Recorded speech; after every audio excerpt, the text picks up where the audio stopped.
CPI ഉൾപ്പെടെയുള്ള മറ്റിടതു പാർട്ടികൾ വിലയിരുത്തുന്നത് പോലെ നരേന്ദ്രമോദി സർക്കാർ ഫാസിസ്റ്റ് സർക്കാരല്ലെന്ന് CPIM കരട് രാഷ്ട്രീയ പ്രമേയത്തിൽ വ്യക്തത വരുത്തിക്കൊണ്ട് കേന്ദ്ര കമ്മിറ്റി സംസ്ഥാന ഘടകങ്ങൾക്കയച്ച രഹസ്യരേഖയിലാണ് വിലയിരുത്തൽ. BJP സർക്കാർ നവ ഫാസിസ്റ്റ് പ്രവണതകൾ പ്രകടിപ്പിക്കുന്നു എന്നാണ് കരട് പ്രമേയത്തിൽ വിലയിരുത്തിയ ശേഷം ഈ നിലപാട് മാറ്റുമെന്നതാണ് ശ്രദ്ധേയമായ കാര്യം. എന്നാൽ RSS നയിക്കുന്ന മോദി സർക്കാർ ഫാസിസ്റ്റ് സർക്കാർ തന്നെയെന്ന് CPI സംസ്ഥാന സെക്രട്ടറി ബിനോയ് വിശ്വം പ്രതികരിച്ചു. ഫാസിസം, നിയോ ഫാസിസവും നിയോ ഫാസിസ്റ്റ് പ്രവണതകളും തമ്മിൽ എങ്ങനെ വ്യത്യാസപ്പെട്ടിരിക്കുന്നു എന്നൊക്കെ വിശദീകരിച്ചുകൊണ്ടാണ് CPIM കേന്ദ്ര കമ്മിറ്റി മോദി സർക്കാരിനെ കുറിച്ചുള്ള നിലപാട് വ്യക്തമാക്കുന്നത്. നവ ഫാസിസ്റ്റ് പ്രവണതകൾ പ്രകടമാക്കുന്നതാണ് BJPക്കും RSSനും കീഴിലുള്ള ഹിന്ദുത്വ കോർപ്പറേറ്റ് ഭരണമെന്നാണ് നാം പറഞ്ഞിട്ടുള്ളത്. എന്നാൽ മോദി സർക്കാരിനെ നാം ഫാസിസ്റ്റെന്നോ നവ ഫാസിസ്റ്റെന്നോ പറയുന്നില്ല. ഇന്ത്യ രാജ്യത്തെ നവ ഫാസിസ്റ്റ് രാജ്യമെന്നും നാം പറയുന്നില്ല. 10 കൊല്ലത്തെ തുടർച്ചയായ BJP ഭരണത്തിലൂടെ രാഷ്ട്രീയാധികാരം BJPയുടെയും RSSന്റെയും കൈകളിലേക്ക് കേന്ദ്രീകരിക്കുകയും അത് നവ ഫാസിസ്റ്റ് പ്രവണതകളുടെ പ്രകടനത്തിലേക്ക് എത്തി എന്നാണ് നാം ചൂണ്ടിക്കാട്ടുന്നത്. എന്നാൽ അതൊരു നവ ഫാസിസ്റ്റ് സർക്കാരായോ രാഷ്ട്രീയ സംവിധാനമായോ വികസിച്ചിട്ടില്ല. നവ ഫാസിസത്തിന്റെ ദിശയിലേക്ക് നീങ്ങുന്ന ഹിന്ദുത്വ കോർപ്പറേറ്റ് സർക്കാരിനെ കുറിച്ചാണ് കരട് രാഷ്ട്രീയ പ്രമേയം സംസാരിക്കുന്നതെന്നാണ് കേന്ദ്ര കമ്മിറ്റിയുടെ വിശദീകരണക്കുറിപ്പിൽ പറയുന്നത്. മോദി സർക്കാരിനെ ഫാസിസ്റ്റ് എന്നോ നവ ഫാസിസ്റ്റ് എന്നോ വിലയിരുത്താൻ CPIM ഒരുക്കമല്ലെന്ന് ഇതിൽ നിന്ന് വ്യക്തമാണ്. എന്നാൽ RSS നയിക്കുന്ന മോദി സർക്കാർ ഫാസിസ്റ്റ് സർക്കാർ തന്നെയെന്ന് CPIMന് നിലപാട് തിരുത്തേണ്ടി വരും. മുൻ നിലപാടിൽ നിന്ന് CPIM മാറിയത് എന്തുകൊണ്ടെന്ന് അവരോട് തന്നെ ചോദിക്കണമെന്നും CPI സംസ്ഥാന സെക്രട്ടറി ബിനോയ് വിശ്വം. RSS പൂർണ്ണമായും ഫാസിസ്റ്റാണ്. ആ ഫാസിസ്റ്റ് RSSന്റെ വഴിയെ നയിക്കപ്പെടുന്ന ഒരു ഗവൺമെൻറ്റാണ് മോദി ഗവൺമെൻറ്. ആ ഗവൺമെൻറ്റിനെ ഞങ്ങൾ ഫാസിസ്റ്റായി കാണുന്നു. CPIMനും അത് തിരുത്തേണ്ടി വരും. CPIML തുടങ്ങിയ ഇടത് പാർട്ടികളുടെ സമീപനത്തിൽ നിന്ന് തീർത്തും വ്യത്യസ്തമാണ് CPIM നിലപാട്. മോദി സർക്കാർ ഫാസിസ്റ്റാണോ അല്ലയോ എന്നതിൽ സീതാറാം യെച്ചൂരിയും പ്രകാശ് കാരാട്ടും മുൻപ് തന്നെ വിരുദ്ധ ധ്രുവങ്ങളിലായിരുന്നു. കരട് രാഷ്ട്രീയ പ്രമേയം പരസ്യപ്പെടുത്തിയ ശേഷം മോദി സർക്കാരിനെ നവ ഫാസിസ്റ്റായി കാണുന്നില്ലെന്ന് വിശദീകരിച്ചുള്ള രേഖ രഹസ്യമായി അയച്ചത് പ്രകാശ് കാരാട്ടിന്റെ രാഷ്ട്രീയ ലൈനിന്റെ സ്പഷ്ടീകരണമായി കണക്കാക്കാം. കരട് രാഷ്ട്രീയ പ്രമേയം പരസ്യപ്പെടുത്തിയ ശേഷം പിന്നീടൊരു രഹസ്യക്കുറിപ്പ് CPIMൽ പതിവുള്ളതല്ല. 24 തിരുവനന്തപുരം. കണ്ണൂർ ആറളം ഫാമിൽ അവിടെ 2 പേരാണ് കാട്ടാനയുടെ ആക്രമണത്തിൽ കൊല്ലപ്പെട്ടത്. വലിയ പ്രതിഷേധം അവിടെ ഇപ്പോൾ ഉയരുകയാണ്. സജോ ദേവസ്യ ചേരുന്നുണ്ട്. സജോ, ഈ ആംബുലൻസ് അവിടെ നിന്ന് മാറ്റാൻ കഴിഞ്ഞിട്ടുണ്ടോ സജോ?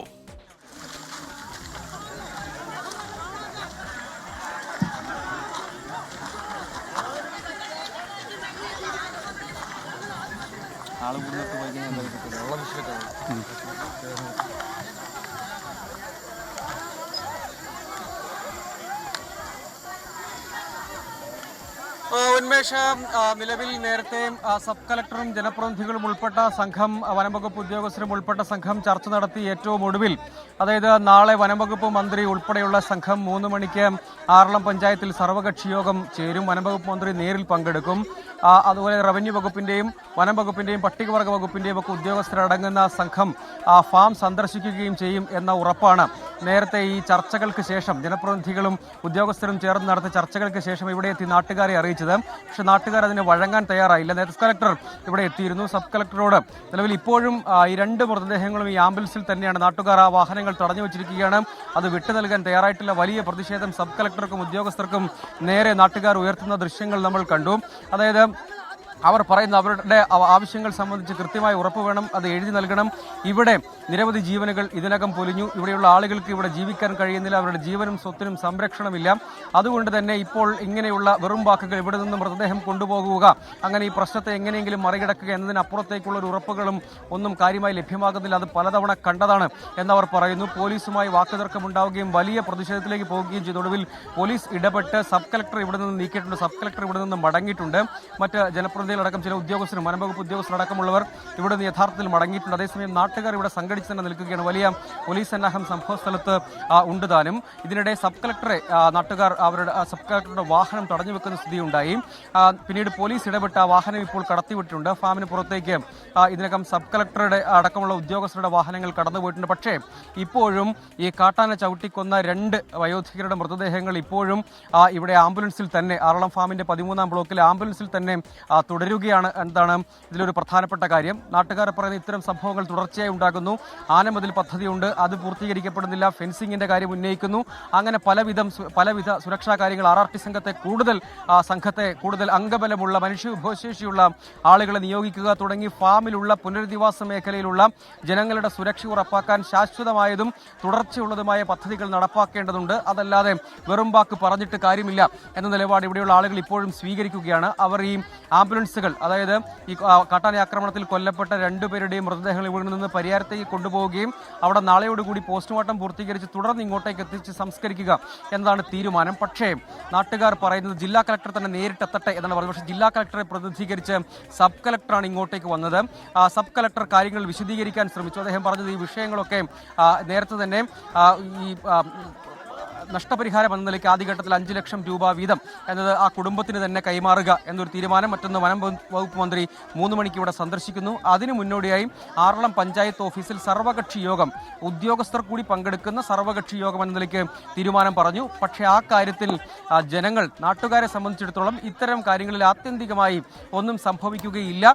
അത് ഇവിടെയുള്ള ആദിവാസി പുനരധിവാസ മേഖലയിലുള്ള ആളുകളുടെ സുരക്ഷ ഉറപ്പാക്കുന്നതിന് ശാശ്വതമായ നടപടികൾ ഉണ്ടാകുന്നതിന് എന്തെങ്കിലും ഇടപെടൽ ഉണ്ടാകില്ല എന്ന നിലയ്ക്കുള്ള അവരുടെ പ്രതിഷേധം. അവർക്ക് ഇത്തരം ഉറപ്പുകൾ, ഇത്തരം വാഗ്ദാനങ്ങൾക്കൊന്നും അവർ വഴങ്ങാൻ കൂട്ടാക്കിയില്ല എന്നതാണ്. ഇപ്പോഴും ആളുകൾ ഇവിടെ തമ്പടിച്ച് നിൽക്കുന്നുണ്ട്. അവരുടെ പ്രതിഷേധം ഇപ്പോഴും തുടരുകയാണ്. ഞാൻ നിൽക്കുന്നതിൻ്റെ എതിർഭാഗത്ത് 2 ആംബുലൻസുകളും ഇപ്പോഴും തുടരുന്നുണ്ട്.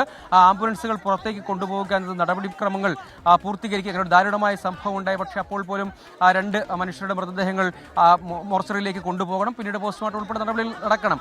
പക്ഷേ ആളുകൾ പറയുന്നത് ഇനിയും ഇങ്ങനെയുള്ള സംഭവങ്ങൾ തുടർച്ചയായി ആവർത്തിക്കില്ല എന്നാണ്. എന്താണ് ഉറപ്പ്? ആ കാര്യത്തിൽ കാര്യക്ഷമമായ എന്ത് ഉറപ്പ് നൽകാൻ കഴിയും വകുപ്പുകൾക്ക്, പട്ടികവർഗ വകുപ്പിന്, കളക്ടർക്ക്, സർക്കാരിന് എന്നതുൾപ്പെടെയുള്ള കാര്യങ്ങളാണ് അവർ ചോദിക്കുന്നത്. അതിനിടെ മന്ത്രിയുടെ സന്ദർശനം ഉൾപ്പെടെ ഈ വിഷയത്തിൽ പ്രത്യേകമായ പരിഗണന ഉണ്ടാകും എന്ന ഉറപ്പൊക്കെ നൽകിയിരുന്നുവെങ്കിൽ പോലും അതിനൊന്നും നാട്ടുകാർ മുഖവിലക്കെടുത്തില്ലെന്ന് മാത്രമല്ല, സബ് കളക്ടർ ഈ കാര്യങ്ങൾ വിശദീകരിക്കാൻ ശ്രമിക്കുന്നതിന് തൊട്ട് മുൻപ് ഇവിടെയുള്ള നാട്ടുകാർ ഈ മൃതദേഹങ്ങൾ ഒന്ന് കാണൂ എന്ന് നിർബന്ധിക്കുകയും പിന്നീട് സബ് കളക്ടർ മൃതദേഹങ്ങൾ കാണുകയും ചെയ്തു. അത് നമുക്ക് വാക്കുകൊണ്ട് വിവരിക്കാൻ കഴിയാത്ത ഒന്നാണ്. അത്യന്തം ദാരുണമായ സാഹചര്യമാണ് എന്നത് പ്രത്യേകിച്ച് വിശദീകരിക്കേണ്ട കാര്യമില്ല. കാരണം അത്രത്തോളം അവർ ആക്രമണത്തിന് ഇരകളായിട്ടുണ്ട്. മൃതദേഹങ്ങൾ ആ അവസ്ഥയിലാണുള്ളത്. അത് വിശദീകരിക്കാൻ കഴിയുന്ന ഒന്നല്ല എന്നതുകൊണ്ട് ഞാൻ അതിലേക്ക് കടക്കുന്നില്ല. അത് കാണൂ, ഈ അവസ്ഥ കാണൂ. ഇത്തരം ഇങ്ങനെയുള്ള 2 മനുഷ്യർ അവരുടെ പറമ്പിൽ കശുവണ്ടി ശേഖരിക്കാൻ പോകുന്ന ഒരു സാഹചര്യത്തിൽ, അല്ലെങ്കിൽ അതിജീവനത്തിന് വേണ്ടി, ജീവിക്കാൻ വേണ്ടി ഇത്തരം ഒരു തൊഴിലെടുക്കുന്ന ഘട്ടത്തിൽ ആണ് അവർ ഈ ഫാമിനകത്ത് തന്നെ, വനമേഖലയിലൊന്നുമല്ല, ഫാമിനകത്ത്. ഫാം എന്ന് പറയുമ്പോൾ തന്നെ അത് പുനരധിവാസ മേഖലയിലാണ്. പതിച്ചു നൽകിയതാണ് 3500 ഏക്കർ ആദിവാസി ജനവിഭാഗങ്ങൾക്ക് വേണ്ടി എന്നത് കാണണം. പതിറ്റാണ്ട് പിന്നിട്ടു ഇതിനകം ആ പുനരധിവാസ പദ്ധതികൾ നടപ്പാക്കിയിട്ട്. അത്തരമൊരു മേഖലയിൽ ഇത്തരം സംഭവങ്ങൾ, ഫാമിനകത്ത് തന്നെ 50-ലധികം കാട്ടാനകൾ തുടർച്ചയായി തമ്പടിക്കുന്നുണ്ട്. നേരം അല്പം ഇരുണ്ടാൽ, പക്ഷേ ഈ കേസിൽ സംഭവിച്ചത് പകൽ വെളിച്ചത്തിലാണ്. നേരെ അല്പം ഇരുണ്ടാൽ ഒട്ടും പുറത്തിറങ്ങാൻ കഴിയുകയില്ല. ഈ കാര്യത്തിലാണെങ്കിൽ പകൽ വെളിച്ചത്തിലാണ് ഇത് സംഭവിക്കുന്നത്. അത്തരം ദുരന്ത സാഹചര്യം ഇവിടെ നിലനിൽക്കുന്നുണ്ട് എന്നതാണ് നാട്ടുകാർ പറയുന്നത്. അതുകൊണ്ടാണ് അവർ ഈ കാര്യങ്ങൾ വിശദീകരിച്ചപ്പോൾ അതിന് കൂട്ടാക്കാതിരുന്നത് എന്നത് ഒരു പ്രധാനപ്പെട്ട കാര്യം. മറ്റൊന്ന്, സബ് കളക്ടറുടെ വാഹനമടക്കം തടഞ്ഞുവെച്ചു. പിന്നീടും വലിയ പ്രതിഷേധമുണ്ടായി. പോലീസ് കാര്യമായി ഇടപെട്ടാണ്, ശ്രമകരമായ ദൗത്യത്തിനൊടുവിലാണ് അദ്ദേഹത്തെ ഇവിടെ നിന്ന് കടത്തിവിട്ടത്. മറ്റൊരു ജനകീയ പ്രതിഷേധം കൂടി ഇതിന്റെ ഭാഗമായി നടക്കുന്നുണ്ട്. UDF-ഉം BJP-യും ആറളം പഞ്ചായത്തിൽ നാളെ ഹർത്താൽ പ്രഖ്യാപിച്ചിട്ടുണ്ട്. അതേസമയം കൂടുതൽ ചർച്ചകളിലൂടെയും മറ്റും ആളുകളെ കേൾക്കുകയും എന്തെല്ലാം കാര്യങ്ങൾ അടിയന്തരമായി ചെയ്യാൻ കഴിയും അവയെല്ലാം ചെയ്യാനുള്ള ഇടപെടൽ ഉണ്ടാകുമെന്നാണ് ജില്ലാ ഭരണകൂടവും ഒപ്പം മന്ത്രിയുടെ ഓഫീസിൽ നിന്നടക്കം കാര്യങ്ങൾ വിശദീകരിക്കാൻ ശ്രമിക്കുന്നത്. അതുൾപ്പെടെ ഈ ചർച്ചയുടെ ഭാഗമായി നേരിൽ അവരെ അറിയിക്കുകയും ആ കാര്യങ്ങൾ വിശദീകരിക്കാൻ ശ്രമിക്കുകയാണ്. ഇവിടെ നിന്ന് പുറത്തേക്ക് ഉദ്യോഗസ്ഥരടക്കം ജനപ്രതിനിധികളും മറ്റും പോയാണ് ആറളം പോലീസ് സ്റ്റേഷനിൽ, കീഴ്പള്ളിയിലെ ആറളം പോലീസ് സ്റ്റേഷനിൽ വെച്ച് ഈ വിഷയങ്ങൾ ചർച്ച ചെയ്തത്. അതായത് ഇനി എന്തെല്ലാം കാര്യങ്ങൾ ചെയ്യാൻ കഴിയും എന്താണ്, ആ വിഷയങ്ങൾ ചർച്ച ചെയ്യുന്നതിന് വേണ്ടിയാണ് നാളെ സർവകക്ഷി യോഗം ആറളം പഞ്ചായത്ത് ഓഫീസിൽ ചേരുന്നത്. അവിടെ സമഗ്രമായ ഈ വിഷയങ്ങൾ, അതായത് ഇവിടുത്തെ വന്യമൃഗശല്യം, ഇവിടെ ആളുകൾക്ക് ജീവിക്കാൻ കഴിയാത്ത സാഹചര്യം, അവരുടെ ജീവനും സ്വത്തിനും സംരക്ഷണമില്ലാത്ത പ്രശ്നം, തുടർച്ചയാകുണ്ടാകുന്ന കാട്ടാന ശല്യം, ഇവിടെ നിന്ന് ആനകളെ വനത്തിലേക്ക് തുരത്തുക, ആനമതിൽ നിർമ്മാണം വേഗത്തിൽ പൂർത്തീകരിക്കുക, കൂടുതൽ ഫെൻസിംഗ് ഉറപ്പാക്കുക തുടങ്ങി ആളുകൾക്ക് ഇവിടെ സ്വൈര്യമായി സ്വസ്ഥമായി ജീവിക്കാൻ കഴിയുന്ന സാഹചര്യം ഉറപ്പാക്കാനുള്ള നടപടികളിലേക്ക്, അത്തരം ചർച്ചകളിലേക്ക് പോകാം. വനമന്ത്രി തന്നെ നേരിട്ട് എത്തുന്നു എന്ന ഉറപ്പുകളൊക്കെയാണ് ആളുകൾക്ക് നൽകിയത്. പക്ഷെ അതിൽ അവർ സംതൃപ്തരായിരുന്നില്ല. കാരണം അവർ പല ദാരുണ സംഭവങ്ങളും ഇതിനകം തുടർച്ചയായി കണ്ടുകൊണ്ടിരുന്നതാണ്. ഒപ്പം ഇതൊരു പുനരധിവാസ മേഖലയാണ്, രാജ്യത്തെ തന്നെ ഏറ്റവും വലിയ പുനരധിവാസ മേഖലയാണെന്ന കാര്യവുമുണ്ട്. ഇപ്പോഴും ഈ ആംബുലൻസുകൾ ഇവിടെ നിന്ന് നാട്ടുകാർ വിട്ടു നൽകിയിട്ടില്ല. അതായത് മൃതദേഹങ്ങൾ ആ ആംബുലൻസിൽ തന്നെയുണ്ട്. ആംബുലൻസ് വിട്ടു നൽകിയാൽ മാത്രമേ മറ്റു നടപടികളിലേക്ക് കടക്കാൻ കഴിയൂ. ഇപ്പോഴും ആളുകൾ തമ്പടിച്ചവരുടെ പ്രതിഷേധം തുടരുന്നുണ്ട്. ഉദ്യോഗസ്ഥർ ഏതായാലും ഇവിടെ നിന്ന് മടങ്ങിയിട്ടുണ്ട്. പോലീസ് സംഘം ഇവിടെ തുടരുന്നുണ്ട്. ഫ്രാൻസിസ് മാർപ്പാപ്പയുടെ ആരോഗ്യസ്ഥിതി ഗുരുതരമെന്ന് വത്തിക്കാൻ. കഴിഞ്ഞ ദിവസത്തേക്കാൾ ആരോഗ്യസ്ഥിതി സങ്കീർണമായെന്നാണ് മെഡിക്കൽ ബുള്ളറ്റിൻ. വത്തിക്കാനിൽ നിന്ന് ഫ്രാൻസിസ് മാർപ്പാപ്പയുടെ ആരോഗ്യനില സംബന്ധിച്ച് ഫാദർ ഡൊമിനിക് മൂഴിക്കര തയ്യാറാക്കിയ റിപ്പോർട്ടിലേക്കാണ് ഇത്. ലോകമെങ്ങും പരിശുദ്ധ ഫ്രാൻസിസ് മാർപ്പാപ്പയുടെ രോഗസൗഖ്യത്തിനു വേണ്ടി പ്രാർത്ഥിക്കുകയാണ്. റോമാരൂപതയുടെ ആസ്ഥാന ദേവാലയമായ സെന്റ് ജോൺസ് ലാറ്ററൻ ബസിലിക്കയിൽ ഇന്ന് വൈകുന്നേരം പ്രത്യേകമായിട്ടുള്ള പ്രാർത്ഥനാ ശുശ്രൂഷകൾ നടക്കുകയാണ്. ലോകത്തിൻ്റെ വിവിധ ഭാഗങ്ങളിൽ നിന്ന് ഈ ജൂബിലി വർഷത്തിൽ ഇവിടെ എത്തിയിരിക്കുന്ന തീർത്ഥാടകരും ഒപ്പം ഇറ്റലിയിലെ വിവിധ രൂപതകളിൽ നിന്ന് എത്തിയിട്ടുള്ള വിശ്വാസികളും ഇന്നത്തെ പ്രാർത്ഥനാ ശുശ്രൂഷയിൽ പങ്കുചേരുന്നുണ്ട്. അവസാനമായി ജമേലി ഹോസ്പിറ്റലിൽ നിന്നും ലഭിച്ച റിപ്പോർട്ട് അനുസരിച്ച് മാർപ്പാപ്പയ്ക്ക് ശ്വാസതടസ്സത്തിൽ ക്രമാതീതമായി ബുദ്ധിമുട്ടുണ്ടാവുകയും അതുപോലെ തന്നെ രക്തത്തിൽ പ്ലേറ്റ്ലെറ്റ്സിൻ്റെ കൗണ്ട് കുറയുകയും ചെയ്തിട്ടുണ്ട്. അതുകൊണ്ട് മാർപ്പാപ്പയ്ക്ക് ഓക്സിജൻ മാസ്ക് ഉപയോഗിക്കുന്നുണ്ട്. അതുപോലെ തന്നെ ബ്ലഡ് ട്രാൻസ്ഫ്യൂഷനും പ്രത്യേകമായിട്ട് നടത്തിയിട്ടുണ്ട്. ഇതാണ് മാർപ്പാപ്പയുടെ ഇപ്പോഴുള്ള ആരോഗ്യസ്ഥിതിയെ സംബന്ധിച്ച് നമുക്ക് ലഭിക്കുന്ന റിപ്പോർട്ടുകൾ. അതുപോലെ തന്നെ മാർപ്പാപ്പയുടെ രോഗസൗഖ്യത്തിനു വേണ്ടി ലോകം മുഴുവൻ സാന്താ മാർത്തയിലേക്ക് ആരോഗ്യവാനായി കടന്നു വരുന്ന മാർപ്പാപ്പയ്ക്ക് വേണ്ടി കാത്തിരിക്കുമ്പോൾ നമുക്കും പ്രാർത്ഥനയോടുകൂടി മാർപ്പാപ്പയ്ക്ക് വേണ്ടി പ്രാർത്ഥിക്കാം. വത്തിക്കാനിൽ നിന്നും ഫാദർ ഡൊമിനിക് മൂഴിക്കര. സെക്രട്ടേറിയറ്റിന് മുന്നിലെ സമരം 2 ആഴ്ച പിന്നിടുമ്പോഴും ആശാ വർക്കേഴ്സുമായി ചർച്ചകൾക്ക് തയ്യാറാകാതെ സർക്കാർ. കൂടുതൽ ആശാ വർക്കേഴ്സിനെ സമരപന്തലിൽ എത്തിച്ച് സമരം ശക്തമാക്കാനാണ് തീരുമാനം. ആശാ വർക്കേഴ്സിന്റെ ഓണറേറിയം വർദ്ധിപ്പിക്കണമെന്ന ആരോഗ്യവകുപ്പിന്റെ ശുപാർശ ധനകാര്യവകുപ്പ് കണ്ടില്ലെന്ന് നടിച്ചെന്നും ആക്ഷേപമുണ്ട്. വിവിധ രാഷ്ട്രീയ പാർട്ടികളുടെ പിന്തുണ ലഭിച്ചതിന് പിന്നാലെ കൂടുതൽ പ്രവർത്തകരെ സമരകേന്ദ്രത്തിലേക്ക് എത്തിച്ച് സമരം ശക്തമാക്കാനാണ് ആശാ വർക്കേഴ്സിന്റെ തീരുമാനം. ആശാ വർക്കേഴ്സിനെ സമരത്തിലേക്ക് തള്ളിവിട്ടത് സർക്കാരിന്റെ പരാജയമെന്ന് പിന്തുണയുമായി സമരകേന്ദ്രത്തിലെത്തിയ കോൺഗ്രസ് നേതാവ് VM സുധീരൻ പറഞ്ഞു.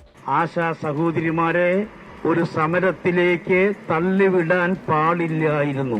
മഹിളാ കോൺഗ്രസ് സമരപന്തലിലേക്ക് ഐക്യദാർഢ്യ പ്രകടനം നടത്തി. ഈ അവകാശ പോരാട്ട സമരത്തിന് മഹിളാ കോൺഗ്രസ് സംസ്ഥാന കമ്മിറ്റിയുടെ അഭിവാദ്യങ്ങൾ. കടുത്ത ആരോഗ്യ പ്രശ്നങ്ങളുണ്ടെങ്കിലും അവകാശങ്ങൾ അംഗീകരിക്കാതെ സമരത്തിൽ നിന്ന് പിന്മാറില്ല എന്ന് ആശാ വർക്കേഴ്സ് അറിയിച്ചു. മുഖ്യമന്ത്രിയും അതായത് ആരോഗ്യമന്ത്രിയും ചർച്ചയ്ക്കിരുന്നാൽ തീരാവുന്ന പ്രശ്നങ്ങളേ ഉള്ളൂ.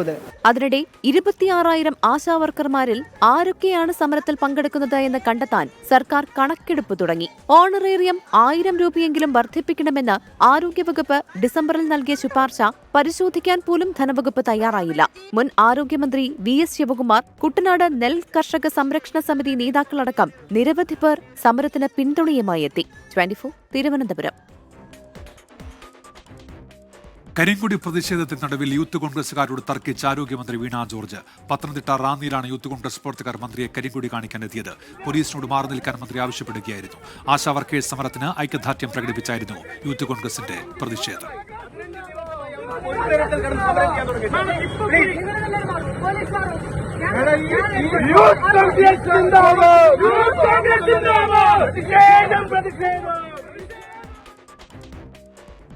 മുസ്ലിം സ്ത്രീകൾക്ക് സ്വത്തിൽ തുല്യാവകാശം ആവശ്യപ്പെട്ടുള്ള സാമൂഹ്യ പ്രവർത്തക VP സുഹറയുടെ അനിശ്ചിതകാല നിരാഹാര സമരം താൽക്കാലികമായി അവസാനിപ്പിച്ചു.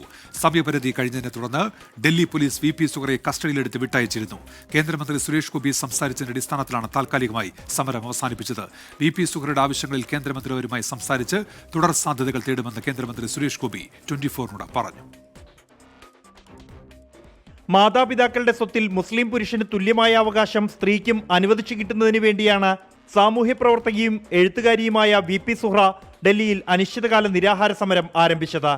രാവിലെ 10 മണിക്ക് ജന്തർ മന്ദറിൽ ആരംഭിച്ച ഒറ്റയാൾ സമരത്തിന് ഉച്ചയ്ക്ക് 1 മണിവരെയാണ് പോലീസ് അനുമതി നൽകിയത്. 1 മണിയോടെ പോലീസ് സമരം അവസാനിപ്പിക്കാൻ ആവശ്യപ്പെട്ടെങ്കിലും ആവശ്യങ്ങൾ അംഗീകരിക്കാതെ പിന്മാറില്ലെന്ന് സുഹ്റ വ്യക്തമാക്കി. 3:30 പാർലമെന്റ് സ്ട്രീറ്റ് പോലീസ് എത്തി VP സുഹ്റയെ കസ്റ്റഡിയിലെടുത്ത പോലീസ് സ്റ്റേഷനിലേക്ക് മാറ്റി. തുടർന്ന് കേന്ദ്രമന്ത്രി സുരേഷ് ഗോപി സുഹ്റയുമായി ഫോണിൽ സംസാരിച്ചു. സമരം താൽക്കാലികമായി അവസാനിപ്പിച്ചതായി കസ്റ്റഡിയിൽ നിന്നും പുറത്തുവന്ന സുഹ്റ അറിയിച്ചു. താൽക്കാലികമായി അവസാനിപ്പിക്കുന്ന പക്ഷെ തുടരൂലെന്ന് പറയാൻ പറ്റില്ല, പോരാട്ടം തുടർന്നുകൊണ്ടേയിരിക്കും. അപ്പോൾ അതിനിടയിൽ ഇപ്പം മിനിസ്റ്റേഴ്സ് ആരെങ്കിലും, അതാണ് ഞാൻ 2 ദിവസം കൂടുതൽ എടുത്തത്. അപ്പോൾ മിനിസ്റ്റേഴ്സ് ആരെങ്കിലും വിളിക്കാൻ ഇപ്പം വന്നല്ലോ, ഒരു വിളി വന്നല്ലോ. പ്രിയങ്ക ഗാന്ധി നമ്മളെ MP അല്ലേ, അപ്പോൾ അതുകൊണ്ട് ഒരു വനിതയും കൂടിയാണല്ലോ. അപ്പോൾ അവരെ ഒന്ന് കാണണം അടിയന്തരമായിട്ട്. അതിനുള്ള സംവിധാനം ആർക്കുണ്ടെങ്കിലും ഉണ്ടാക്കിപ്പിക്കണം. കേന്ദ്ര നിയമമന്ത്രി അർജുൻ റാം മേഘ്വാൾ അടക്കമുള്ളവരുമായി സംസാരിച്ച് സുഹ്റയുടെ ആവശ്യങ്ങളിൽ തുടർ സാധ്യത തേടുമെന്ന് കേന്ദ്രമന്ത്രി സുരേഷ് ഗോപി 24നോട് പറഞ്ഞു. 3 ദിവസം കൂടി ഡൽഹിയിൽ തുടരുമെന്നും പ്രിയങ്ക ഗാന്ധിയെ കണ്ട നിവേദനം നൽകുമെന്നും സുഹ്റ വ്യക്തമാക്കി. CPI ദേശീയ സെക്രട്ടേറിയറ്റ് അംഗം ആനി രാജ, CPIM പോളിറ്റ് ബ്യൂറോ അംഗം ബൃന്ദ കാരാട്ട് എന്നിവർ സുഹ്റയ്ക്ക് പിന്തുണ അറിയിച്ചു. 24 ഡൽഹി. കണ്ണൂർ ആറളം ഫാമിൽ കാട്ടാന ആക്രമണത്തിൽ ആദിവാസി ദമ്പതികൾക്ക് ദാരുണാന്ത്യം. 13-ാം ബ്ലോക്കിലെ വെള്ളി, ഭാര്യ ലീല എന്നിവരാണ് മരിച്ചത്. മൃതദേഹങ്ങൾ ആശുപത്രിയിലേക്ക് മാറ്റാനെത്തിച്ച ആംബുലൻസ് ജനപ്രതിനിധികളും നാട്ടുകാരും ചേർന്ന് തടയുകയായിരുന്നു. സജോ ദേവസ്യുണ്ട് ഇപ്പോൾ ആറളം ഫാമിൽ നിന്ന്. സജോ, ഈ സബ് കളക്ടർ എത്തി മടങ്ങിയിട്ടുണ്ടല്ലോ, എന്തെങ്കിലും ഒരു തീരുമാനമായിട്ടുണ്ടോ ഈ ആംബുലൻസുകൾ? ഇപ്പോഴും ഇവിടെ പ്രതിഷേധം തുടരുകയാണ്. ഇതുവരെ ഈ മൃതദേഹങ്ങൾ ആംബുലൻസിലാണുള്ളത്. 2 മൃതദേഹങ്ങളും വിട്ടു നൽകുന്നതിന് നാട്ടുകാർ പൂർണ്ണമായും വഴങ്ങിയിട്ടില്ല. പക്ഷേ ഉടൻ തന്നെ പരമാവധി ചർച്ച നടത്തിയ ആളുകളെ അനുനയിപ്പിച്ച്, അതായത് ബലപ്രയോഗത്തിലൂടെ അല്ലാതെ ഇവിടെ നിന്ന് നീക്കുക എന്നതാണ്. പോലീസ് അതിനുവേണ്ടിയുള്ള ശ്രമം തുടരുകയാണ്. സബ് കളക്ടർ ഉൾപ്പെടെയുള്ള സംഘം ഇവിടെ നിന്ന് മടങ്ങിയിട്ടുണ്ട്. നേരത്തെ സബ് കളക്ടർ ജനപ്രതിനിധികളും ഉദ്യോഗസ്ഥരും ഒക്കെ ചേർന്നുള്ള ഒരു സംയുക്ത ചർച്ച സംഘടിപ്പിച്ചിരുന്നു. ആ ചർച്ചയിൽ പ്രധാനമായും തീരുമാനിച്ചത് നാളെ സർവകക്ഷി യോഗം ആറളം പഞ്ചായത്ത് ഓഫീസിൽ വിളിച്ചു ചേർത്തിട്ടുണ്ട്. ഉദ്യോഗസ്ഥരെ ഉൾപ്പെടെ വിളിച്ച് ആറളം പഞ്ചായത്ത് ഓഫീസിൽ സർവകക്ഷി യോഗം ചേരും. നമ്മളോടൊപ്പം ആറളം പഞ്ചായത്ത് പ്രസിഡന്റ് കൂടി ചേരുന്നുണ്ട്. അതായത് നാളെ സർവകക്ഷി യോഗം ആറളം എങ്ങനെയാണ്, എന്താണ് അതിലൊരു തീരുമാനം? മന്ത്രി അറിയിച്ചിട്ടുള്ളത് നാളെ 3 മണിക്ക് മന്ത്രി ഇവിടെ എത്തും. അപ്പോൾ അവിടുന്ന് ആവശ്യമായിട്ടുള്ള തീരുമാനം എടുക്കാം. ഇവിടുത്തെ ജനങ്ങളുടെ ആവശ്യങ്ങൾ പരിഗണിക്കും എന്ന് തന്നെയാണ് മന്ത്രി നമുക്ക് ഉറപ്പ് നൽകിയിട്ടുള്ളത്. അതിവിടെ അറിയിച്ചിട്ടുണ്ട്. അതായത് അവിടെ സർവകക്ഷി യോഗം ചേരും, അതിനുശേഷം ഇവിടെ വിസിറ്റ് ചെയ്യും. മന്ത്രി അല്ലാതെ ഇങ്ങനെ ഒരു അപകടം ഉണ്ടായി മന്ത്രി ആറളം ഫാമിലെത്തി വിസിറ്റ് ചെയ്യുന്നതാണ്. അതുപോലെ തന്നെ ചെയ്യും. ഇത് വിഷയം ദാരുണമാണ്, മന്ത്രിയെ ബോധ്യപ്പെടുത്തിയിട്ടുണ്ട്. അതാണ് നമ്മളോടൊപ്പം ആറളം പഞ്ചായത്ത് പ്രസിഡന്റാണ് ചേർന്നത്. അദ്ദേഹം പറയുന്നത്, അതായത് മന്ത്രി നേരിട്ട് ഫാമിലേക്ക് എത്തും. ഒപ്പം ഇവിടെ ഉന്നയിച്ചിട്ടുള്ള പ്രശ്നങ്ങൾ, അതായത് പ്രധാനമായും ഇവിടെയുള്ള ആളുകളുടെ ജീവനും സ്വത്തിനും സുരക്ഷ ഉറപ്പാക്കുക, ആനമതിൽ നിർമ്മാണം വേഗത്തിൽ പൂർത്തീകരിക്കുക, കൂടുതൽ ഫെൻസിംഗ് ഉറപ്പാക്കുക, അങ്ങനെ ഈ മേഖലയിലെ വന്യജീവി പ്രശ്നങ്ങൾ, അതായത് 8 വർഷത്തിനിടെ 20ഓളം ജീവനുകൾ പൊലിഞ്ഞിട്ടുണ്ട്, അതുൾപ്പെടെയുള്ള കാര്യങ്ങൾ പരിഗണിക്കുക, ആളുകളുടെ ആശങ്കയെ കേൾക്കുക എന്നതടക്കം ഇവിടുത്തെ അടിയന്തരമായി ചെയ്യേണ്ട കർമ്മപദ്ധതികൾ തയ്യാറാക്കുക, അത് വേഗത്തിൽ നടപ്പിലാക്കുക എന്നതാണ്. നമുക്ക് ഇവിടെ നിൽക്കുന്നതിന് തൊട്ടുപുറകിൽ ഈ 2 ആംബുലൻസുകളും ഇപ്പോഴുമുണ്ട്. അതായത് പോലീസ് സംഘം ഇവിടെ നിന്ന് ആംബുലൻസുകൾ പുറത്തേക്ക് ഇറക്കുക, അതായത് ഇവിടെ നിന്ന് ആംബുലൻസ് പുറത്തേക്ക് ഇറക്കി അതിനുശേഷം പരിയാരം മെഡിക്കൽ കോളേജ് ആശുപത്രി മോർച്ചറിയിലേക്ക് എത്തിക്കുക, അതിനുശേഷം അവിടെ പോസ്റ്റ്മോർട്ടം നടപടികൾ പൂർത്തീകരിച്ചാണ് പിന്നീട് മൃതദേഹം വിട്ടു നൽകേണ്ടത്. അത്തരമൊരു സാഹചര്യത്തിൽ അവർ പറയുന്നത് ഇത്തരമൊരു പ്രതിഷേധത്തിലേക്ക് പോകുന്നതിന്റെ കാരണം തുടർച്ചയായി ഇങ്ങനെ വലിയ പ്രതിഷേധങ്ങൾ ഉണ്ടാകുന്നു. അതിന്റെ കാരണം എന്നത് ഇങ്ങനെ ദാരുണമായ ദുരന്തങ്ങൾ, അപകടങ്ങൾ, മനുഷ്യജീവൻ പൊലിയുന്ന സംഭവങ്ങൾ, കാട്ടാന ആക്രമണത്തിൽ ഇത്തരം സംഭവങ്ങൾ ഉണ്ടാകുന്നത്, അല്ലെങ്കിൽ വന്യജീവി ആക്രമണങ്ങൾ ഇത്തരം സംഭവങ്ങൾ ഉണ്ടാകുന്നത് ആവർത്തിക്കുന്നു. അതിനൊരു പരിഹാരവും ഉണ്ടാകുന്നില്ല എന്നാണ്. മറ്റൊന്ന്, ആറളം ഫാം എന്നത് ആറളം ഫാമിലെ പകുതി സ്ഥലം, അതായത് 3500 ഏക്കറോളം സ്ഥലം ആദിവാസി പുനരധിവാസത്തിന് വേണ്ടി മാത്രം നീക്കിവെക്കുകയും അത് അവർക്ക് വേണ്ടി പതിച്ചു നൽകിയൊരു ഭൂമിയാണ്. പക്ഷേ പുനരധിവാസ മേഖലയിൽ മാത്രം 50ലധികം കാട്ടാനകൾ തമ്പടിക്കുന്നു. രാവെന്നോ പകലെന്നോ ഭേദമില്ലാതെ കൃഷിഭൂമിയിലേക്ക് എത്തുന്നു. അവിടെ തൊഴിലിൽ ഏർപ്പെടുന്ന, കൃഷിപ്പണികളിൽ ഏർപ്പെടുന്ന ആളുകൾക്ക് അവിടെ സുരക്ഷിതമായി ധൈര്യത്തോടുകൂടി പുറത്തിറങ്ങാൻ കഴിയുന്നില്ല. നേരം ഇരുളുമ്പോഴായിരുന്നു ഇത്തരം ആക്രമണങ്ങൾ ഉണ്ടായിരുന്നത്. ഇപ്പോൾ പക്ഷേ ഈ സംഭവത്തിലാണെങ്കിൽ പകൽ സമയത്താണ് ഇത് സംഭവിക്കുന്നത്. അവർ കശുവണ്ടി ശേഖരിക്കാൻ പോയ 2 വയോധികരാണ്, അവരുടെ മക്കളുണ്ട്, കുടുംബമുണ്ട്. അങ്ങനെ ആളുകൾ, കുടുംബം അനാഥമാകുന്നു. ആളുകൾക്ക് ഇവിടെ സ്വൈര്യമായി സ്വസ്ഥമായി ധൈര്യസമേതം ജീവിക്കാൻ കഴിയാത്ത സാഹചര്യം ഉണ്ടാകുന്നു എന്നതാണ്. നേരത്തെ കളക്ടർ തന്നെ സംഭവസ്ഥലത്ത് വരണം എന്തായിരുന്നു അവരുടെ ആവശ്യം. അതിനു പകരം സബ് കളക്ടറെ സംഭവസ്ഥലത്തേക്ക് എത്തിക്കുകയും ആളുകളോട് ഈ ഉറപ്പുകൾ നേരിട്ട് പ്രഖ്യാപിക്കുകയും സബ് കളക്ടർ നേരിട്ട് പ്രഖ്യാപിക്കുകയും ചെയ്തു. ഒരു പരിധിവരെ ആളുകൾ ആദ്യഘട്ടത്തിൽ ഒരു വിഭാഗം ആളുകൾ വഴങ്ങാൻ തയ്യാറായി എങ്കിൽ കൂടിയും വലിയ പ്രതിഷേധം, അതായത് ആളുകളെ സംബന്ധിച്ച് അവരുടെ വൈകാരികമായ പ്രതിഷേധം ഉണ്ടാകുന്നുണ്ട്. അതിന് ന്യായവുമുണ്ട്. പക്ഷേ അപ്പോഴും 2 മൃതദേഹങ്ങൾ വളരെ വേഗത്തിൽ തന്നെ ഇവിടെ നിന്ന് നീക്കം ചെയ്യേണ്ടതുണ്ട് എന്നതൊരു പ്രശ്നമായി നിലനിൽക്കുകയും ചെയ്യുന്നുണ്ട്. ഇത് 13-ാം ബ്ലോക്കാണ്. 13-ാം ബ്ലോക്ക് മാത്രമല്ല, ഈ ബ്ലോക്കിലെ വിവിധയിടങ്ങളിൽ, പ്രത്യേകിച്ച് ആറളം ഫാം സ്കൂളടക്കം പ്രവർത്തിക്കുന്ന മേഖലയുണ്ട്. ആ ഫാം സ്കൂളിന്റെ മതിലടക്കം കാട്ടാന തകർക്കുന്ന സാഹചര്യമുണ്ടായി. ആന മതിൽ സംബന്ധിച്ചുള്ള പദ്ധതി പ്രഖ്യാപനം 3 വർഷം മുൻപേ യഥാർത്ഥത്തിൽ ഉണ്ടായതാണ്. അതിന്റെ പ്രവർത്തികൾ ആരംഭിച്ചു.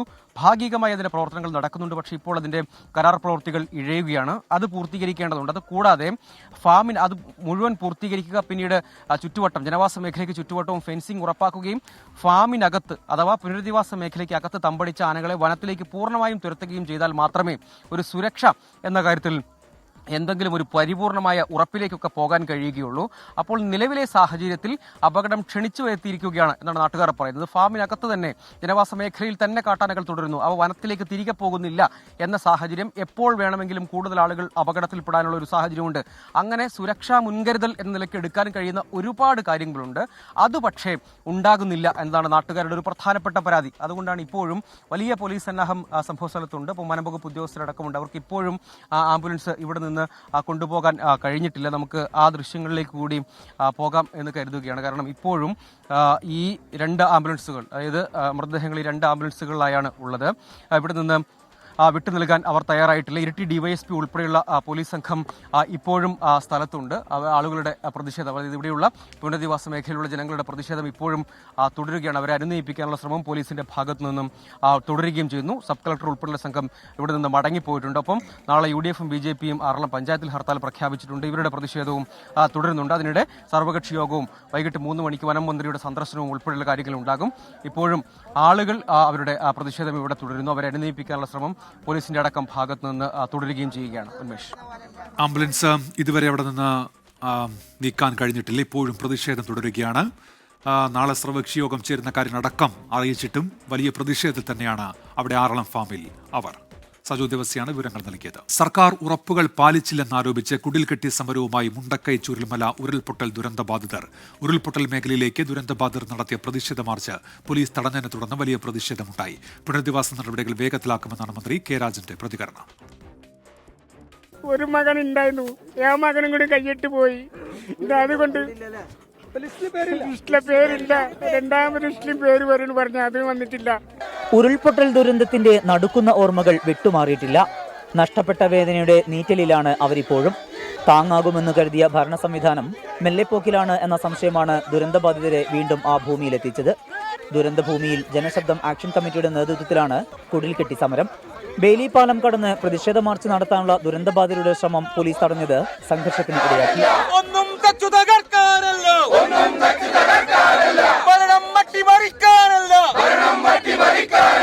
നമുക്ക് വാടക കൊടുക്കാൻ പൈസ ഇല്ല, ഞങ്ങളവിടെ പോയി നിൽക്കാണ്. വായ്പയുടെ പേരിൽ ബാങ്കിൽ നിന്നുള്ള സമ്മർദ്ദം ഇപ്പോഴുമുള്ളത് ദുരന്തബാധിതരുടെ സമ്മർദ്ദം ഇരട്ടിയാക്കുന്നുണ്ട്. കേരള സമൂഹം കൊടുത്ത പൈസ ഉണ്ട് സർക്കാരിന്റെ കയ്യിൽ. ആ പൈസ എടുത്ത് ഞങ്ങൾക്ക് തരണം, നിർബന്ധമായിട്ടും തരണം, തന്നേ പറ്റൂ. ചൂരൽമല ടൗണിൽ കഞ്ഞിവെച്ചും ദുരന്തബാധിതർ പ്രതിഷേധിച്ചു.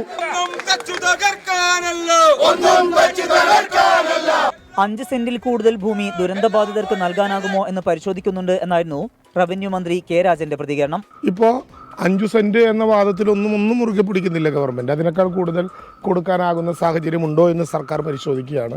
വിഷയത്തിൽ പ്രതിഷേധം കടുപ്പിക്കാനാണ് ദുരന്തബാധിതരുടെ തീരുമാനം. സർക്കാർ നൽകിയ ഉറപ്പ് വിശ്വസിച്ചാണ് ഇത്രയും നാൾ പ്രതിഷേധത്തിന് മുതിരാതിരുന്നത് എന്നാണ് ദുരന്തബാധിതർ പറയുന്നത്. എന്നാൽ ഇനി അതുണ്ടാകില്ലെന്നും ഇവർ മുന്നറിയിപ്പ് നൽകുന്നു. ചൂരൽമലയിൽ നിന്ന് അഭിലാഷ് പള്ളിക്കരയ്ക്കൊപ്പം സമീർ സി മുഹമ്മദ്, 24. മുണ്ടക്കൈ ചുരൽമല ഉരുൾപൊട്ടൽ ദുരന്തബാധിതരുടെ സമരത്തിന് തൊട്ടുമുൻപ് സുരക്ഷിതമല്ലാത്ത മേഖലയിൽ ഉൾപ്പെട്ട ഗുണഭോക്താക്കളുടെ പട്ടിക പുറത്തുവിട്ട് സർക്കാർ. ഈ ലിസ്റ്റിലും അപാകതയുണ്ടെന്നാണ് ആരോപണം. അതേസമയം കേന്ദ്ര അവഗണനയ്ക്കെതിരെ LDF നാളെ ഡൽഹിയിൽ പ്രതിഷേധം നടത്തും. ജോൺ മത്തായി കമ്മീഷൻ നിർദ്ദേശിച്ച നോ ഗോ സോൺ മേഖലയിൽ ഉൾപ്പെട്ടവരുടെ ലിസ്റ്റാണ് പ്രസിദ്ധീകരിച്ചത്. 81 കുടുംബങ്ങൾ കരട് പട്ടികയിലുണ്ട്. 10ാം വാർഡിൽ ഉൾപ്പെട്ടത് 42 കുടുംബങ്ങൾ, 11ാം വാർഡിൽ 29, 12ാം വാർഡിൽ 10 കുടുംബങ്ങൾ. 10 ദിവസത്തിനകം ആക്ഷേപങ്ങൾ ഉന്നയിക്കാൻ അവസരമുണ്ട്. ഈ ലിസ്റ്റിലും വ്യാപകമായ പരാതികൾ ഉയർന്നിട്ടുണ്ട്. ഞങ്ങൾക്ക് ജീവിക്കാൻ വീട് കിട്ടണം, വീടില്ലാതെ ഞങ്ങൾക്ക് ജീവിക്കാൻ പറ്റില്ല. കാരണം ഞങ്ങൾക്ക് മുണ്ടക്കൈക്ക് ഇനി പോവാൻ പറ്റൂല. ഇനി അവിടെ ഉരുള് പൊട്ടില്ല എന്ന് പറയാൻ ഈ ജോൺ മത്തായി ഒടേതമ്പുരാനൊന്നും അല്ലല്ലോ. സർക്കാർ ഇങ്ങനെയൊക്കെ നീട്ടി കൊണ്ടുപോവുകയാണെങ്കിൽ ഞങ്ങളെ പ്രോപ്പർട്ടിയിൽ തന്നെ ഞങ്ങൾക്കൊരു വീട് വെച്ച് തരുന്നതാണ് ഇതിലും നല്ലത്. ലിസ്റ്റിൽ ഉൾപ്പെടാത്തവർ ഉണ്ടെങ്കിൽ പരാതികൾ പരിശോധിക്കുമെന്ന് റവന്യൂ മന്ത്രി കെ രാജൻ. ആർക്കെങ്കിലും പരാതി ഉണ്ടെങ്കിൽ പരാതിയെ സംബന്ധിച്ച് ഏറ്റവും സുതാര്യമായ പരിശോധന നടത്തും. ഈ മാനദണ്ഡങ്ങളിൽപ്പെട്ട ഒരു ദുരന്തബാധിതനെയും ഒഴിവാക്കപ്പെടില്ല ഒരു ലിസ്റ്റിൽ നിന്ന്. ദുരന്തവുമായി ബന്ധപ്പെട്ട് കേന്ദ്ര സർക്കാരിന്റെ അവഗണനയിൽ പ്രതിഷേധിച്ച് LDF നാളെ രാപ്പകൽ സമരം ഡൽഹിയിൽ നടത്തും. കേന്ദ്ര ഗവൺമെന്റിന്റെ രാഷ്ട്രീയ വിവേചനത്തിൽ പ്രതിഷേധിച്ചുകൊണ്ടുള്ള പ്രക്ഷോഭമാണ്. ദുരന്തബാധിതർ ഉൾപ്പെടെ 165 പേർ വയനാട്ടിൽ നിന്ന് LDFന്റെ നേതൃത്വത്തിൽ ഡൽഹിയിൽ വന്ന് സമരം ചെയ്യാൻ ഉദ്ദേശിക്കുന്നത്. നാളെ ഡൽഹിയിൽ LDF സമരം. ദുരന്തബാധിതരുടെ കളക്ടറേറ്റ് ഉപവാസവും നാളെ നടക്കും. 27-നും 28-നും UDFന്റെ സമരം. ചൂരൽമല മുണ്ടക്കൈ ഇനി സമരവഴിയിൽ. സുർജിത് അയ്യപ്പത്ത്, 24, വയനാട്. കോഴിക്കോട് കുന്നമംഗലം കാരന്തൂരിൽ ഹോട്ടലിന് നേരെ ആക്രമണം. ഗ്ലാസ് തകർന്ന് ഭക്ഷണം കഴിക്കാനെത്തിയ 2 പേർക്ക് പരിക്ക്. കുഴിമന്തിയെ ചൊല്ലിയുണ്ടായ തർക്കമാണ് ആക്രമണത്തിൽ കലാശിച്ചത്. എറിഞ്ഞ് തിരിച്ചു അങ്ങോട്ട് പോയിരുന്നു. നീല ഷർട്ട് ഒരു താടിക്കാരനാണ് കണ്ടത്. ബേക്കിൽ 2 പേരുണ്ടായിരുന്നു ടൂവീലറിൽ. ഇപ്പോൾ നമ്മളെ പീടികയിൽ കസ്റ്റമർ ഉണ്ടായിരുന്നു. 2-3 കുട്ടികൾക്ക് പരിക്കും പറ്റി. ഗ്ലാസൊക്കെ മുഖത്തും തലയിലൊക്കെ പറ്റിയിരുന്നു. ഉടനെ ഞാൻ പോലീസിനെ വിവരം അറിയിച്ചു. പിന്നെ നമ്മളെ ബോസിനെ നമ്മളെ അറിയിച്ചു വിവരം. അങ്ങനെ സംസാരിച്ചു കൊടുക്കുക. ഷഹദ് റുമാനുണ്ട് വിവരങ്ങളുമായി. ഷഹദ്, ഈ അക്രമികൾ ആരാണ് ഷഹദ്? ഉന്മേഷ, അതുമായി ബന്ധപ്പെട്ടുള്ള കാര്യങ്ങളിൽ ഒരു വ്യക്തത വരുന്നതേയുള്ളൂ. പോലീസ് എന്തായാലും സംഭവ സ്ഥലത്ത് എത്തിയിട്ടുണ്ട്. അല്പസമയം മുൻപാണ് ഈ സംഭവം നടക്കുന്നത്. 3 യുവാക്കൾ ഈ ഹോട്ടലിൽ കയറി വരികയായിരുന്നു. വന്നിട്ട് 100 രൂപയ്ക്ക് 3 പേർക്ക് കഴിക്കാനുള്ള കുഴിമന്തി വേണമെന്ന് ആവശ്യപ്പെടുന്നു. എന്നാൽ അത് സാധിക്കുകയില്ല എന്ന് ഹോട്ടൽ ഉടമകൾ ഈ യുവാക്കളെ അറിയിക്കുന്നു. തുടർന്ന് ഇവർ ഹോട്ടലിൽ വെച്ച് തന്നെ ഹോട്ടൽ ജീവനക്കാരോട് വാക്കേറ്റം നടത്തുന്നു. പിന്നീട് ഇവർ ഇവിടുന്ന് ഇറങ്ങി പോവുകയാണ് ഉണ്ടായത്. തൊട്ടുപുറകെയാണ് ഇത്തരത്തിൽ ആക്രമണം ഉണ്ടായത് എന്നുള്ളതാണ്.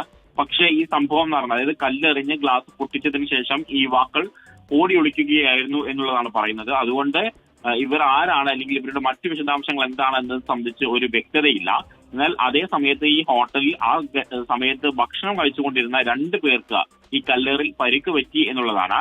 എളേറ്റിൽ വട്ടോളി നൌഷിത, അതുപോലെ തന്നെ മകൾ എസ എന്ന് പറയുന്ന 2 പേർക്കാണ് പരിക്ക് പറ്റിയിട്ടുള്ളത്.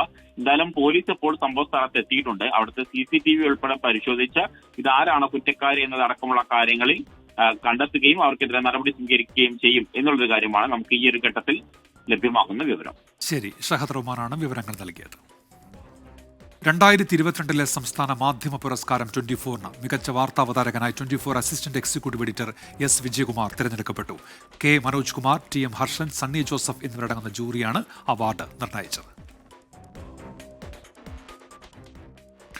Doctor APJ Abdul Kalam study centre മാധ്യമ പുരസ്കാരം 24-ന് മാധ്യമ മേഖലയിലെ മികവാർന്ന പ്രവർത്തനങ്ങൾക്കുള്ള അവാർഡിന് 24 associate news editor Smitha Haridas അർഹയായി. മാർച്ച് 8 വനിതാ ദിനത്തിൽ പുരസ്കാരം സമ്മാനിക്കും. കണ്ണൂർ ഉളിക്കലിൽ യുവതിയെ ഭർത്താവ് വീട്ടിൽ പൂട്ടിയിട്ട് ക്രൂരമായി മർദ്ദിച്ചെന്ന് പരാതി. വയത്തൂർ സ്വദേശി അഖിലിനും ഭർത്തൃമാതാവിനുമെതിരെ പോലീസ് കേസെടുത്തു. മർദ്ദനത്തിൽ സാരമായി പരിക്കേറ്റ യുവതി ജില്ലാ ആശുപത്രിയിൽ ചികിത്സയിലാണ്.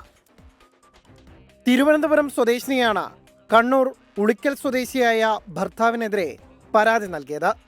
കഴിഞ്ഞ ഞായറാഴ്ചയോടെയാണ് കേസിനാസ്പദമായ സംഭവം. ഭർത്താവ് ഭർത്തൃമാതാവിന്റെ സഹായത്തോടെ മുറിയിൽ പൂട്ടിയിട്ട് തുടർച്ചയായി 3 ദിവസം മർദ്ദിച്ചെന്നാണ് പരാതി. എനിക്ക് സംസാരിക്കാൻ പറ്റുന്നില്ല, ചെവിവേദനയുണ്ട് എന്ന്. അതുകൊണ്ടാണ് ഞാനിങ്ങനെ കൈപിടിച്ച് വരെ സംസാരിക്കുന്നത്. വരെ അത്രയ്ക്ക് ഞാൻ അടി കൊണ്ടിട്ടുണ്ട്. അത്രയ്ക്ക് ഞാൻ അനുഭവിച്ചു. 3 ദിവസം അവിടെ കിടന്നിട്ട് പിടിച്ച് വെച്ച് കൊടുക്കലാ ചെയ്യുന്നത്. അത്രത്തോളം 3 ദിവസം. 16-ാം തീയതി വൈകുന്നേരം തുടങ്ങിയത് 18-ാം തീയതി ഉച്ച വരെ ഞാൻ എൻ്റെ മക്കളെ 3 ദിവസം കണ്ടിട്ടില്ല.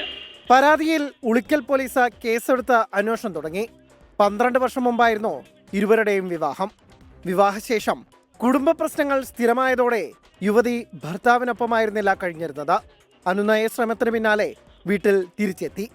പിന്നീടും തർക്കവും മർദ്ദനവും. ഗാർഹിക പീഡനമടക്കമുള്ള വകുപ്പുകൾ ചുമത്തിയാണ് കേസ്. മർദ്ദനത്തിൽ സാരമായി പരിക്കേറ്റ യുവതി കണ്ണൂർ ജില്ലാ ആശുപത്രിയിൽ ചികിത്സയിലാണ്. 24 കണ്ണൂർ. 15ാമത് അന്താരാഷ്ട്ര നാടകോത്സവം ഇറ്റ്ഫോക്ക് 2025-ന് തൃശ്ശൂരിൽ തുടക്കമായി. ഉന്നത വിദ്യാഭ്യാസ മന്ത്രി ഡോക്ടർ ആർ ബിന്ദു ഉദ്ഘാടനം ചെയ്തു. സദസ്സിലുള്ള എല്ലാവരും ഒന്ന് എഴുന്നേറ്റ് നിൽക്കുകയാണെങ്കിൽ നമുക്ക് ഒരുമിച്ച് ഈ ഒരു ബലൂൺ ഉയർത്തിക്കൊണ്ട് നമുക്ക് ഇതിൽ പങ്കുചേരാം അല്ലേ? ഉയർത്തുകയാണ്. വേർതിരിവുകളില്ലാതെ വാനിൽ ഉയർന്ന ബലൂണുകൾ ഒത്തുചേരലിന്റെയും പങ്കുവെക്കലിന്റെയും സൗഹാർദ്ദത്തിന്റെയും മനോഹര കാഴ്ചയായി. പ്രതിരോധത്തിന്റെ സംസ്കാരങ്ങൾ എന്ന പ്രമേയത്തിൽ ചിട്ടപ്പെടുത്തിയ നാടകോത്സവം ഉന്നത വിദ്യാഭ്യാസ മന്ത്രി ആർ ബിന്ദു ഉദ്ഘാടനം ചെയ്തു. സാംസ്കാരിക തലസ്ഥാന നഗരിയിലെ ഏറ്റവും ആനന്ദകരമായ കൂടിച്ചേരലുകളിൽ ഒന്നായി നാടകപ്രേമികളുടെയും കലാസ്നേഹികളുടെയും ഏറ്റവും പ്രതീക്ഷാനിർഭരമായ അനുഭവമായി സംഘടിപ്പിക്കപ്പെടുന്ന ഇറ്റ്ഫോക്കിന്റെ 15ാമത് എഡിഷന് തിരശീല ഉയരുകയാണ്. തമിഴ്നടനും നാടക പ്രവർത്തകനുമായ ആർ നാസർ മുഖ്യാതിഥിയായി.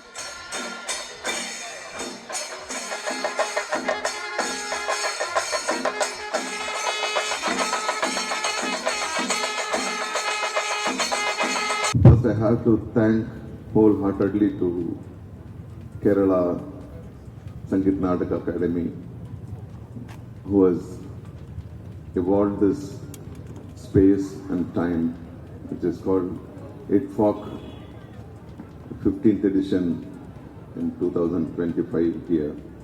മാർച്ച് 2 അവസാനിക്കുന്ന 8 ദിവസത്തെ മേളയിൽ 3 വേദികളിലായി 10 ഇന്ത്യൻ നാടകങ്ങളും 5 അന്താരാഷ്ട്ര നാടകങ്ങളും പ്രദർശിപ്പിക്കും. ആദ്യ ദിനമായ ഇന്ന് ഇന്ത്യൻ വിഭാഗത്തിൽ ദി നൈറ്റ്സ്, ഹയവദന എന്നീ നാടകങ്ങൾ അരങ്ങിലെത്തി.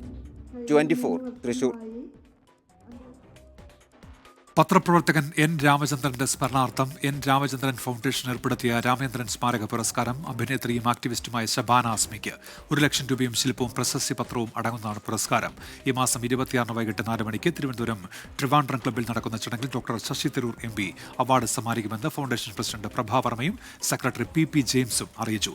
മുൻ ചീഫ് സെക്രട്ടറിയും പ്രമുഖ കവിയുമായ K ജയകുമാർ IAS അനുസ്മരണ പ്രഭാഷണം നടത്തും.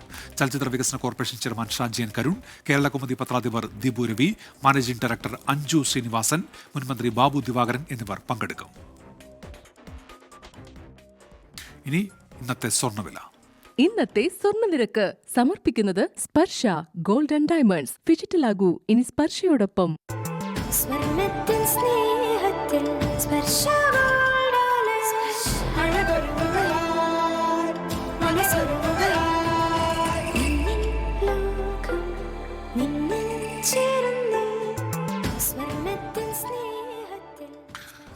ഇനി ഇപ്പോഴത്തെ കാലാവസ്ഥ കൂടി.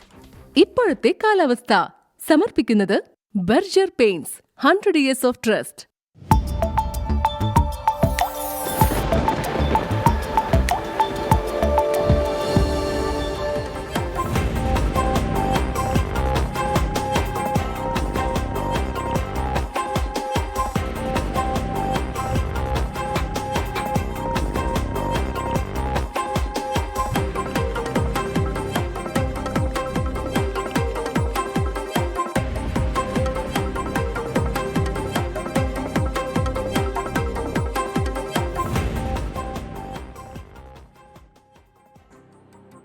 പൂർത്തിയാകും.